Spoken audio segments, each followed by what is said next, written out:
টানা ৩ বিশ্বকাপ, যে দলের ঝুলিতে ৪ বার বিশ্বজয়ের রেকর্ড, তারাই কিনা ১২ বছর বাইরে দ্য গ্রেটেস্ট শো অন আর্থের মঞ্চে। নিশ্চয়ই আজ করতে পারছেন দলটিকে। পাওলো রসি, রবার্তো ব্যাজ্জো, মালদিনি, পির্লো ও ক্যানাভেরাদের ঐতিহাসিক টিম ইতালি। রক্ষণাত্মক ফুটবলের স্পেশালিস্টরা ২০০৬ আসরের পর পেরোতে পারেনি নকআউটের গণ্ডি। ওয়ার্ল্ড কাপের মতো মেগা ইভেন্টে কোয়ালিফাই করতে না পারা আজদুরিরা যেন মরণ কামড়ে ভুগছে।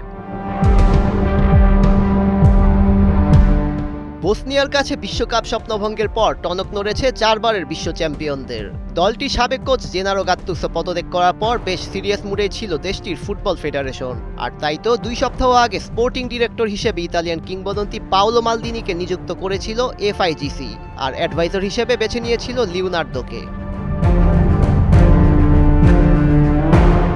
দায়িত্ব হাতে নেওয়ার পরই মাঠে নেমে পড়েন মালদিনি ও লিওনার্দো। সোশ্যাল মিডিয়াতে গুঞ্জন উঠছিল পেপ গার্দিওলাই নাকি হচ্ছেন নেক্সট ইতালি কোচ। রিউমারটি ফেক মনে হলেও ডিলটি কমপ্লিট হওয়ার অনেক কাছেই ছিল।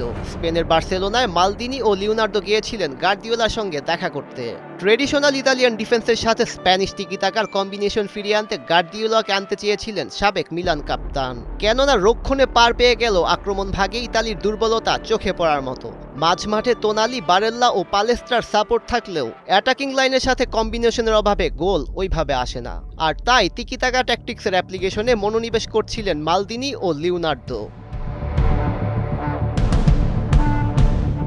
বার্সেলোনার সেই দুপুরে গার্দিওলা বলেছিলেন তার গুরু ইয়োহান ক্রুইফকে নিয়ে। সাবেক ম্যান সিটি কোচ স্মরণ করিয়ে দেন আজ স্প্যানিশ ফুটবলে যে ট্যালেন্টের কারখানা গড়ে তুলেছে তার মূল ভিত্তি ক্রুইফের ফুটবল দর্শন। মালদিনিও জানান ইতালির ফুটবলেও তারাও ঠিক সেই পথেই হাঁটতে চান। ইতালির কোচ নির্বাচনে গার্দিওলাই ছিল এফআইজিসির প্রথম পছন্দ। টেকনিক্যাল ডিরেক্টর হিসেবে দায়িত্ব নেওয়ার পর মালদিনি ও লিওনার্দো সবার আগে ফোন করেছিলেন ৫৫ বছর বয়সী এই স্প্যানিশ মাস্টারমাইন্ডকে। ইতালিয়ান গণমাধ্যম কোরিয়ারি দেলাকে দেওয়া এক সাক্ষাৎকারে সেই অজানা গল্প জানিয়েছেন এসি মিলান লেজেন্ড। গার্দিওলাকে নিয়ে একটি গুঞ্জন চাউর হয়েছিল তিনি নাকি বার্ষিক ২ কোটি ইউরো পারিশ্রমিক দাবি করেন। তবে সাক্ষাৎকারে সেই তথ্যকে সরাসরি নাকচ করে দেন মালদিনি। তিনি জানান গাত্তুসো যে পারিশ্রমিক পেতেন তার চেয়ে ১ ইউরো কমেও গার্দিওলা কাজ করতে রাজি হয়েছিলেন। তাহলে বাধাটা আসলে ঠিক কোথায় ছিল? মালদিনি উত্তর দেন মানসিক ক্লান্তির কথা। প্রিমিয়ার লিগে টানা ১০ বছর কাজ করে বেশ টায়ার্ড গার্দিওলা। ইংল্যান্ডে এতদিন থাকার পর কিছুটা বিশ্রাম চাইছিলেন তিনি। তা সত্ত্বেও আলোচনা থেমে থাকেনি। অনূর্ধ্ব-১৭ থেকে শুরু করে মূল দল সব স্তরের ফুটবল নিয়ে আলোচনা করছিলেন তারা। গার্দিওলা নাকি কাগজের পাতায় দলের সম্ভাব্য ফরমেশন আঁকতেও শুরু করেছিলেন। চুক্তি চূড়ান্ত হওয়ার খুব কাছাকাছি পৌঁছেও শেষ পর্যন্ত অনেক ভেবেচিন্তে না বলে দেন এই স্প্যানিশ কোচ। গার্দিওলা ছাড়াও ট্যাকটিক্যাল মাস্টার আনচেলোত্তির কাছেও প্রস্তাব পাঠিয়েছিলেন মালদিনি। সাক্ষাৎকারে তিনি ডন কার্লোকে সর্বকালের সেরা ইতালিয়ান কোচ বলে মন্তব্য করেন। তবে সেই অফারের জবাবটাও এসেছিল খুব দ্রুত। ব্রাজিলিয়ান কোচ সাফ জানিয়ে দিয়েছিলেন সেলেসাওরা তার উপর আস্থা রাখায় তিনি ইতালির কোচ হওয়ার প্রস্তাবটি গ্রহণ করছেন না।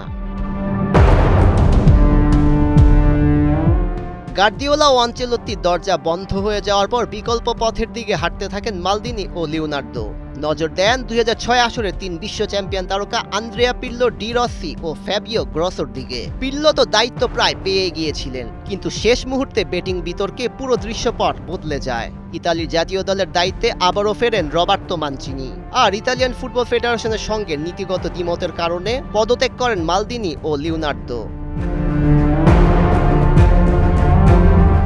টানা ৩ বিশ্বকাপে টিকিট নিশ্চিতে ব্যর্থতার পর যখন আলোর পথে হাঁটছিল ৪ বারের বিশ্ব চ্যাম্পিয়নরা, তখনই আজজুরি শিবিরে হানা দিল বিপত্তি। গার্দিওলা ডিল বাতিল হওয়ার পর বিফলে যায় পির্লোর অন্তর্ভুক্তি। আর সেই সঙ্গে ইতালি হারায় মেধাবী টেকনিক্যাল ডিরেক্টর ও অ্যাডভাইজার মালদিনি ও লিওনার্দোকে। সৈয়দ রেজান রহমান, ৭১।